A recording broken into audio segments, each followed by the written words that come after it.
Archaeology, a branch of science that sheds light on the history of life and mankind.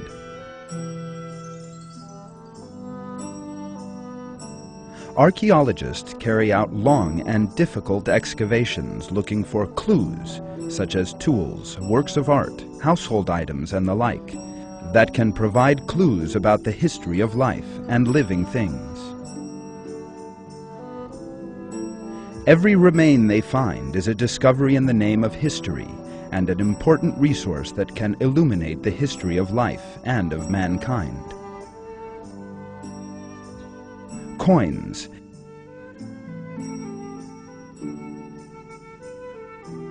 hand tools, kitchen equipment, and decorative goods all provide important clues about the lives of people in the past.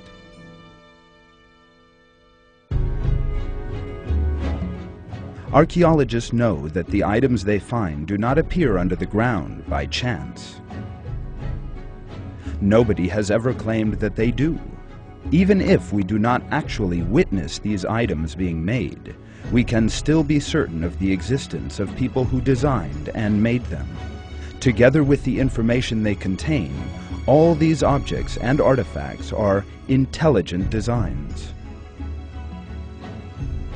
They were designed and produced for a specific purpose. They reflect the labor, expertise, taste, and intelligence of the artists who made them.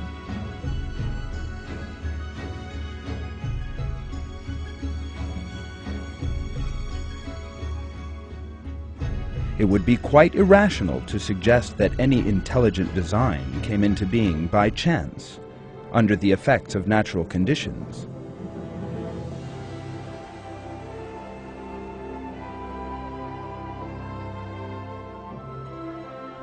So, what about life? How should people who realize that even a simple artifact from under the ground is the product of design account for the origin of living things, each one of which has its own complexity?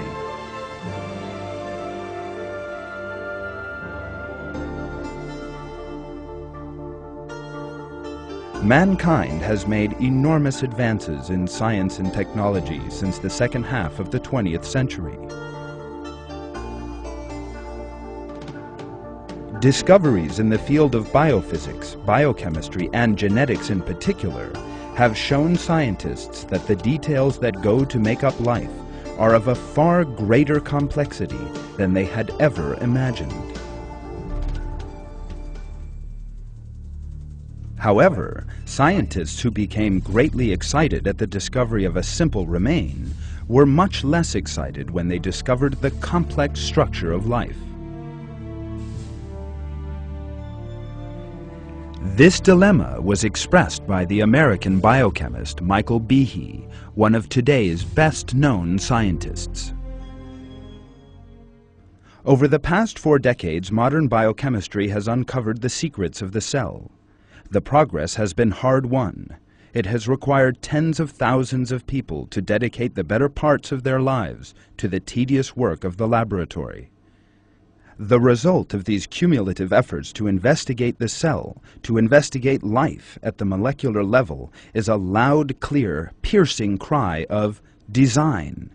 The result is so unambiguous and so significant that it must be ranked as one of the greatest achievements in the history of science. But no hands clapped. Why does the scientific community not greedily embrace its startling discovery? The dilemma is that while one side of the issue is labeled intelligent design, the other side must be labeled God.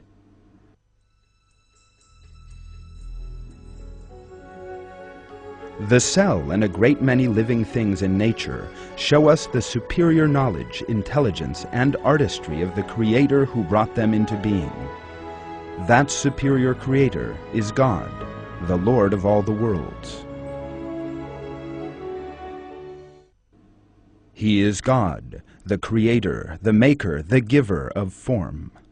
To Him belong the most beautiful names. Everything in the heavens and earth glorifies Him. He is the Almighty, the All-Wise.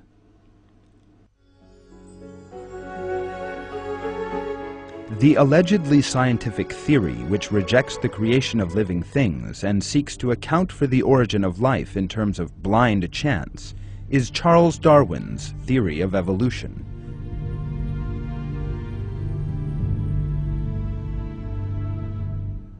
Darwin set out his theory in the book The Origin of Species, published in 1859. According to Darwin, all life comes from a common ancestor, and life forms evolved from one another by small, gradual changes. For instance, dinosaurs, which used their forearms to feed, gradually grew wings and took flight. Or bears, which hunted fish in the water, turned into whales over the course of time. Yet this claim was a violation of both reason and intellect, as well as science, and the theory, devoid as it was of any scientific evidence, clearly revealed the perversion of denying the existence of a creator. Darwin maintained that there was a constant struggle to the death in nature.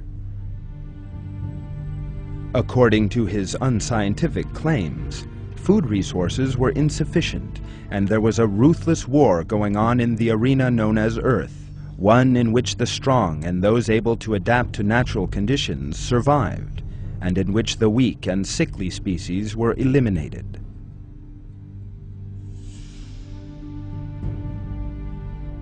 The concept of conflict, which can be seen in the subtitle to The Origin of Species, the preservation of the favored races in the struggle for life, was one of the foundation stones of the theory of evolution. According to Darwin, individuals which possessed advantages in this struggle for life would survive and multiply. These advantageous differences would thus combine and give rise to new features, new organs, and new species. The fact that this claim of Darwin's is a totally imaginary one would only later be revealed by means of advances in the field of science. On close inspection, this claim of Darwin's, in an evolutionary process that progressed from 1 to 5 stages, required that for a living species to survive, each individual stage had to give rise to a more advantageous physiological structure than the one preceding it. That meant that the theory of evolution rested entirely upon the assumption that living systems could be reduced to minute but advantageous steps. Useful features would be chosen by the mechanism Darwin referred to as natural selection, and non-useful ones would be eliminated and disappear. In this way, beneficial small changes accumulating over the course of time would in the long term lead to one species turning into another. For Charles Darwin, natural selection explained the appearance of design without a designer. There was no longer any need to invoke an intelligent cause for the complexity of life. In effect, natural selection became a kind of designer substitute. This claim, however, could never account for exceedingly complex organs and systems, which are incapable of developing by degrees, and which cannot be reduced to a simpler form. Irreducibly complex organs and systems that will cease to have any function in the absence of any one of their components deal a serious blow to the theory of evolution. That is because it is impossible to propose that an organ that will not function in the absence of even the smallest of its components evolved gradually through a series of minute changes. Charles Darwin was aware of this and wrote in his book The Origin of Species, "If it could be demonstrated that any complex organ existed which could not possibly have been formed by numerous successive slight modifications, my theory would absolutely break down. But I can find out no such case."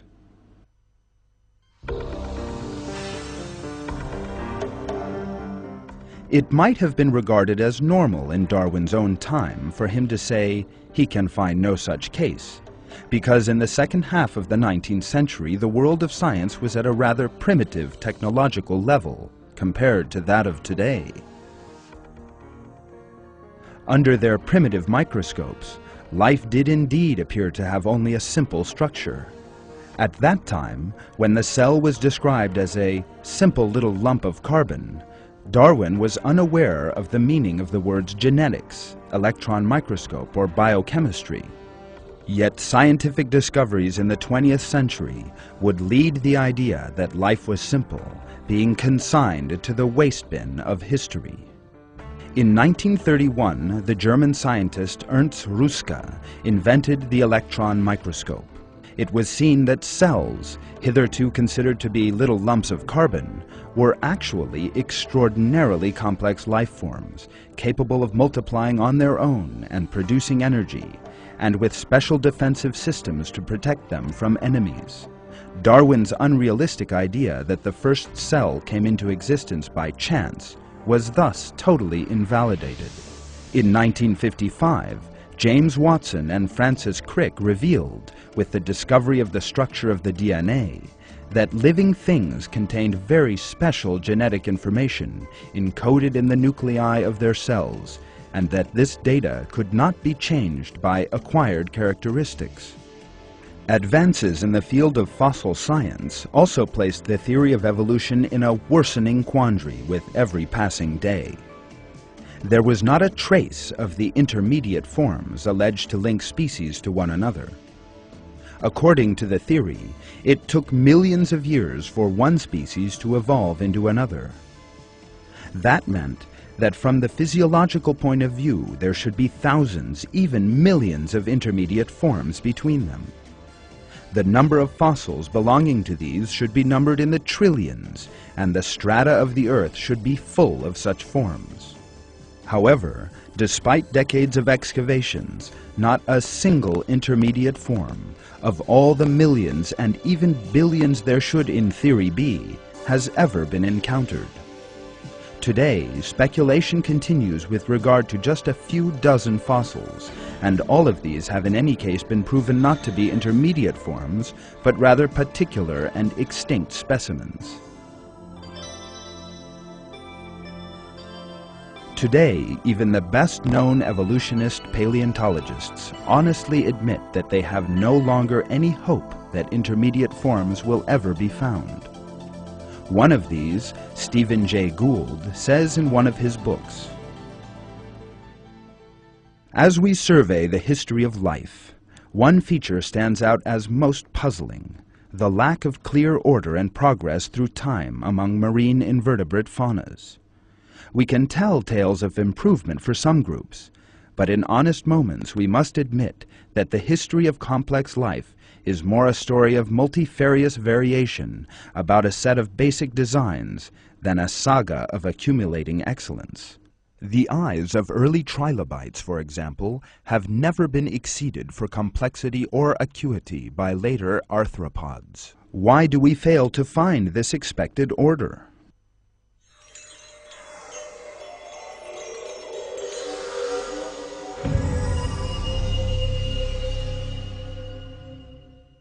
The electron microscope and the discovery of the structure of the DNA, the conclusion reached by modern-day paleontology, these alone were sufficient to tear down the already unsteady foundations of the theory of evolution proposed by Darwin. However, one of the most serious blows to the theory of evolution came only recently from the field of biochemistry. According to Michael Behe, a professor of biochemistry at Lehigh University in Pennsylvania, it is impossible for the complex organs in living things to have come about by means of natural selection and mutations, which shows that the cell was created. It's really interesting to notice that the more we know about life and the more we know about biology, the more problems Darwinism has and the more design becomes apparent. For the longest time, I believed that Darwinian evolution explained what we saw in biology, not because I saw how it could actually explain it, but because I was told that it did explain it. In schools, I was taught Darwinian biology. And through college and graduate school, I was in an atmosphere which just assumed that Darwinian evolution explained biology. And again, I didn't have any reason to doubt it. It wasn't until about 10 years or more ago that I read a book called Evolution: A Theory in Crisis by a geneticist by the name of Michael Denton, an Australian. And he put forward a lot of scientific arguments against Darwinian theory that I had never heard before. And the arguments seemed pretty convincing. And at that point, I started to get a bit angry because I thought I was being led down the primrose path. Here were a number of very good arguments, and I had gone through a doctoral program in biochemistry, became a faculty member, and I had never even heard of these things. And so from that point on, I became very interested in the question of evolution, and since have decided that Darwinian processes are not the whole explanation for life. In his book, Darwin's Black Box, The Biochemical Challenge to Evolution, Behe describes how in Darwin's time, the living cell was a black box whose contents were unknown, and how with the unraveling of the details within the cell, it emerged that it was actually a very complex structure. The powerful evidence in Behe's book was greeted with despair among evolutionist circles, and the work itself was soon being discussed by well-known media organizations. One of the points most concentrated on by Behe is that of irreducible complexity. According to Darwin's assumptions, complex organs in living things, such as the eye, ear, and heart, assumed their present forms by means of minute and gradual changes over billions of years. Scientific research reveals, however, that it is impossible for these organs, and in particular for the molecular machinery inside the cell, to have developed in stages. These are very complex structures consisting of a combination of small components. The system will serve no purpose at all if any of those components fails to fulfill its function. With these compound structures, these organs and systems possess a complexity that cannot be reduced to a simpler form. The best known example of irreducible complexity is the whip mechanism found in certain bacteria. The bacterial flagellum, a whip-like extension, has been known for a long time.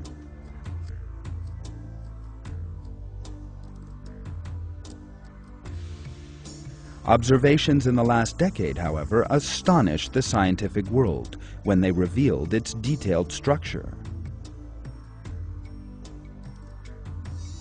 That is because the whip was shown to function not with a simple vibratory mechanism, as had been thought earlier, but with a very complex organic motor.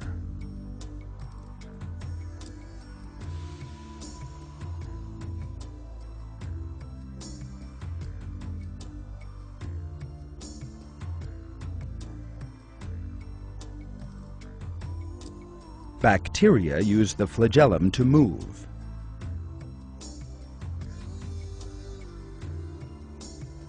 This whip is the only organ in the world of living things capable of a genuine rotating movement.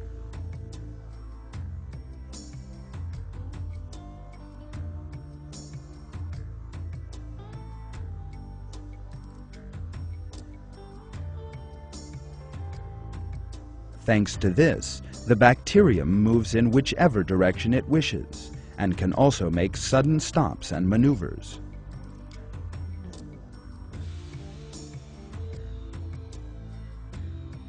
Thanks to the flagellum's spiral fibers and the engine in the root, the bacterium can spin like a propeller.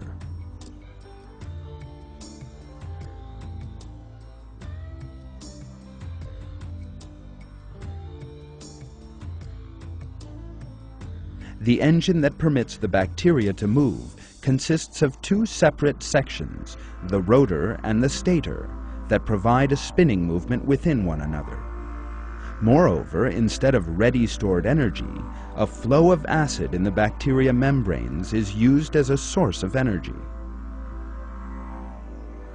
The engine mechanism consists of 40 different components, a structure with a complexity that cannot be reduced to a simple form.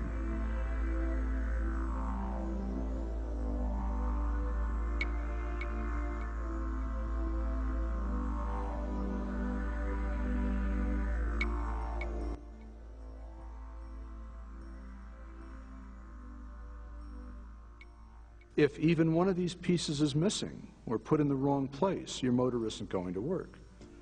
So this apparatus to assemble the flagellar motor is itself irreducibly complex. The flagellum also possesses an internally complex structure. Its organic structure consists of 240 separate kinds of protein. These components cannot have come together in small changes over the course of time to produce the bacterial flagellum.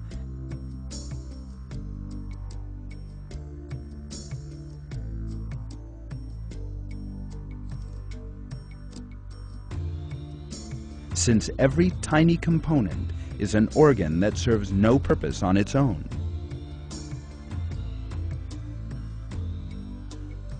In the absence of the engine system that provides the rotating movement, for example, the bacterium would still be incapable of movement, even if it somehow came into existence by chance.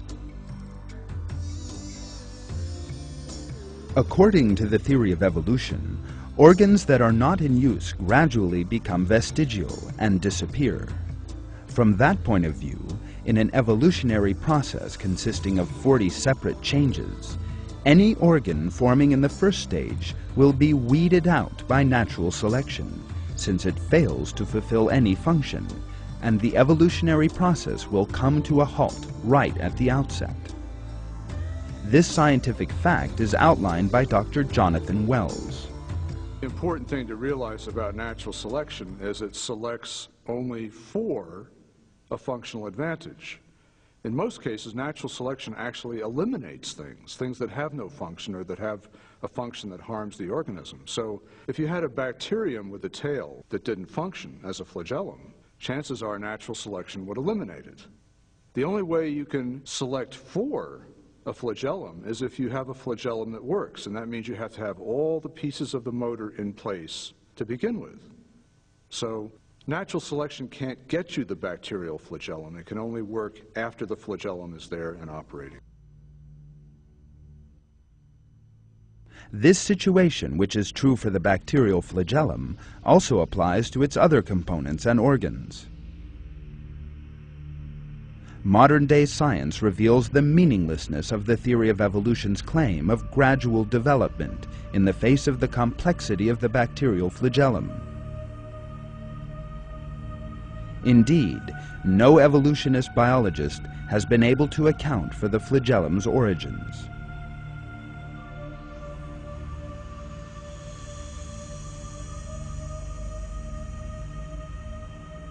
The bacterial flagellum can only exist if all its components work flawlessly and at the same time. This in turn means only one thing: creation.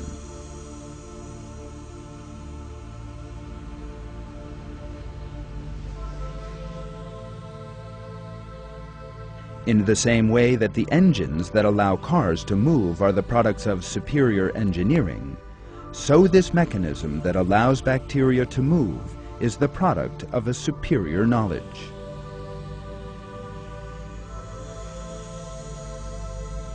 That knowledge belongs to God, the Lord of all the worlds. Living things came into being not through a random stage-by-stage process, but were created from nothing in a single moment.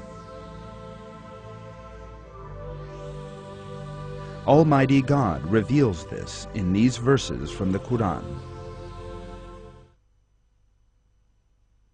God created every animal from water.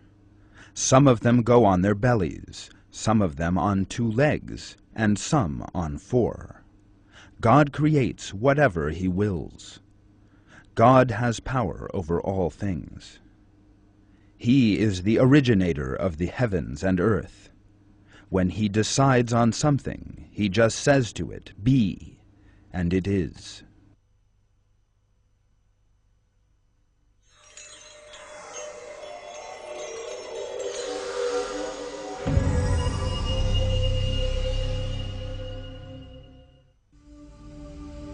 In the same way that structures that cannot be reduced to a simpler form demolish the claims of the myth of evolution, The fine detail they possess reveals to us, with the most striking examples, God's artistry and matchless intellect.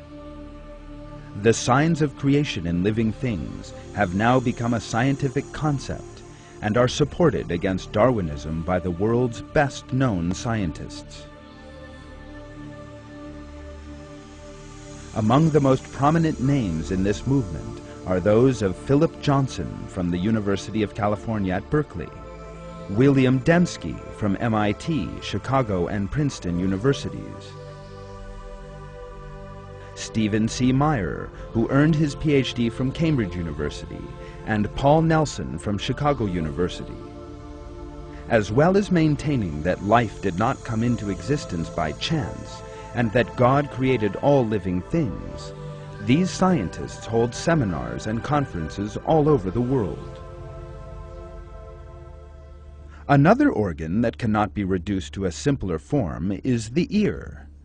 The human ear consists of several components, and hearing is the result of all these working in harmony together. A deficiency in any one of these components means that a person either becomes deaf or else suffers severe hearing difficulties. Brief details of how hearing actually takes place will enable us to understand how complex the process is, as well as the sensitive balances on which it is constructed. As we know, hearing begins with vibrations moving through the air. These vibrations are reinforced in the auricle.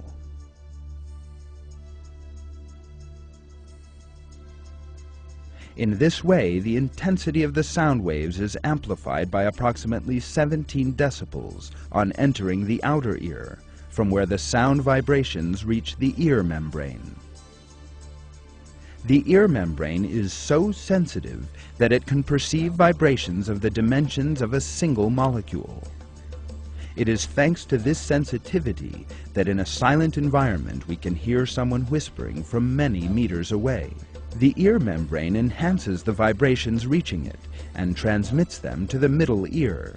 Here, there are 3 small bones in contact with one another in a very sensitive balance. These 3 bones, known as the anvil, hammer, and stirrup, enhance the vibrations reaching them from the membrane. The mechanical movements we have described so far began turning into sound in the region known as the inner ear. The inner ear contains a liquid-covered organ known as the cochlea. The final component of the middle ear, the stirrup, is connected to a membrane on the entrance to the cochlea. Mechanical vibrations in the middle ear are transmitted to the cochlea fluid by means of this membrane. The vibrations reaching the inner ear set up a wave action in this fluid.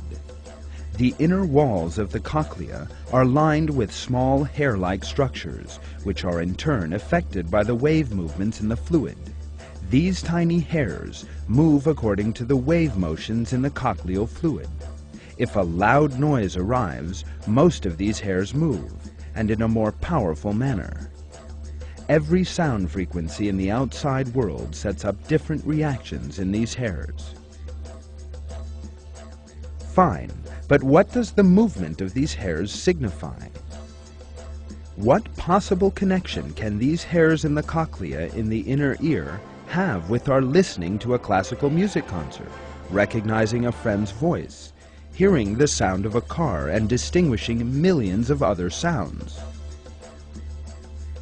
The answer to that question once again shows the magnificent complexity of the ear. Each of these tiny hairs is actually a separate mechanism located on 20,000 or so individual cells surrounding the inner wall of the cochlea. This movement opens the ion channels in the cells lying beneath the hairs and permits the entry of ions into them. When the hairs lie back in the other direction, the cell doors close. This constant motion constantly changes the cell's chemical balances and allows them to produce electrical impulses.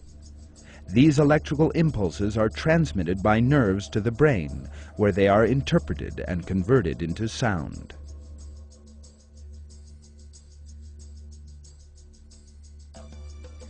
Science has not yet unraveled all the technical details of this system.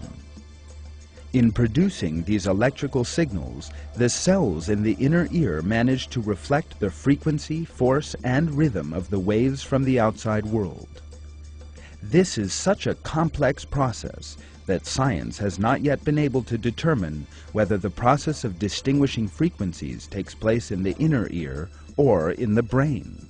All the information we have considered so far shows that our hearing organ, the ear, possesses an extraordinary complexity. Close consideration shows that it has an irreducibly complex structure, because in order for hearing to take place, a great number of independent components need to exist together, fully and perfectly formed.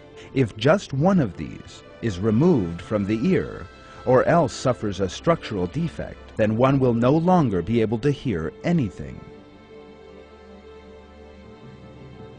In order for the ear to hear, such different elements as the external ear membrane, the anvil, hammer, and stirrup bones, the cochlea, and the tiny hairs inside it, all have to exist in perfectly functioning form.